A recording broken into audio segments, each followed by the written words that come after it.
Gerard Kennedy here in Brockville, Ontario. Mr. Kennedy, you were Minister for Education in Ontario, then you jumped to the federal side of politics, now you're coming back to provincial. Right. Why? Well, I've always followed the same beliefs. I think that there's a need to fix some of the ways that politics happens, and what we did in education actually proved the point to me, that if you actually take some risks, the political people have to own the problems. We can't pretend that we can force school boards or teachers or something to own problems. When you're in charge and you're in charge of the funds and you're accountable to taxpayers, you have to set the goals and you have to be responsible for whether they work or don't work. And so I did try and take that attitude into the federal realm. I would say that it's still needed there, but it was harder. And Ottawa has a problem that cuts across parties right now that makes that difficult. And the opportunity of the provincial government is simply, again, in pursuit of that, where I see my provincial colleagues who have a good foundation of things they're trying to do on the environment, on education and healthcare, but now a little bit off track. And the Premier is quitting and saying he sees the need for a new agenda, and I think I can bring in a fresh version of this kind of getting things done in a way that starts to build back faith with people. No, the Liberals currently have a minority government. Yeah. If you are successful in taking over the reins of command, what do you see as your primary issue?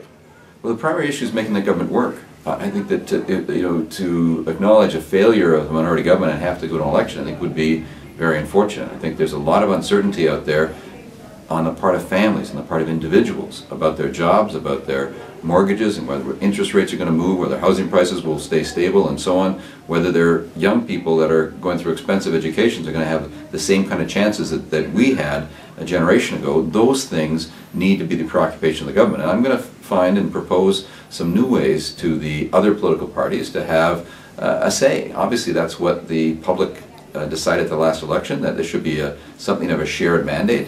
And I've got some proposals to make about how we could work together. Canadian and Ontario politics, have they become too partisan? Are we mimicking the United States? We're using off-the-shelf techniques from the U.S., hyper-partisanship. Money is having way too much impact.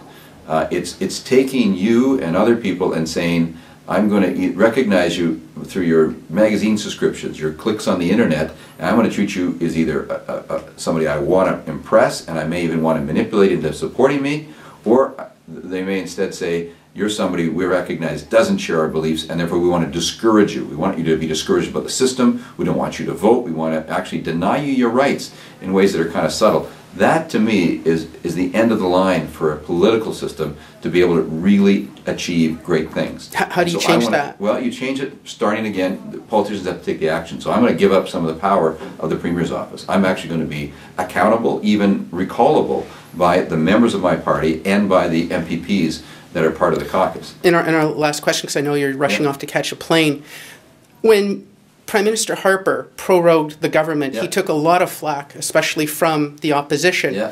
When Premier McGuinty prorogued, that, I mean, are apples apples or oranges oranges? Apples are apples. I spent 3 weeks being the captain of the Liberal team that held 3 weeks of hearings against the prorogement in Ottawa, and so prorogement can be used for administrative purposes. Obviously, Mr. McGuinty stepped down, and that's consequential. I think people respect that sacrifice, but there should be no political benefit to the Liberal Party as a result of prorogement. And I would bring the House back as soon as the leadership contest is done, even before getting a seat, because I think we need to be accountable, and there's only one way to show that, is to be there and be accountable. And hopefully in the interim, we can change the channel a bit so that we don't have the poisonous hyper-partisanship that's gone on in the House. And again, I have some ideas about how we can involve business and labor and other sectors, the NGO sector in particular in Ontario, at focusing more on what Ontarians needs, because politics is necessary, but it's almost like a proof of alcohol. If it gets too high, it is poisonous. It is bad for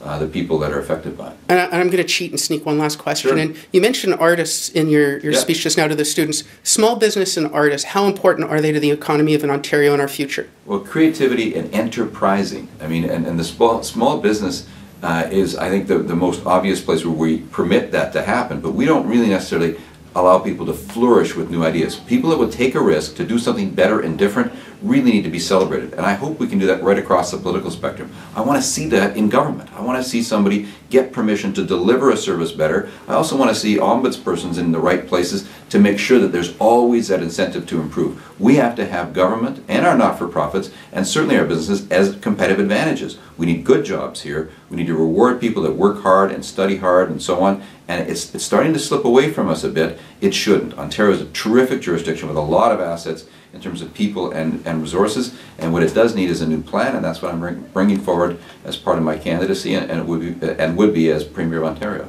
Thank you very much.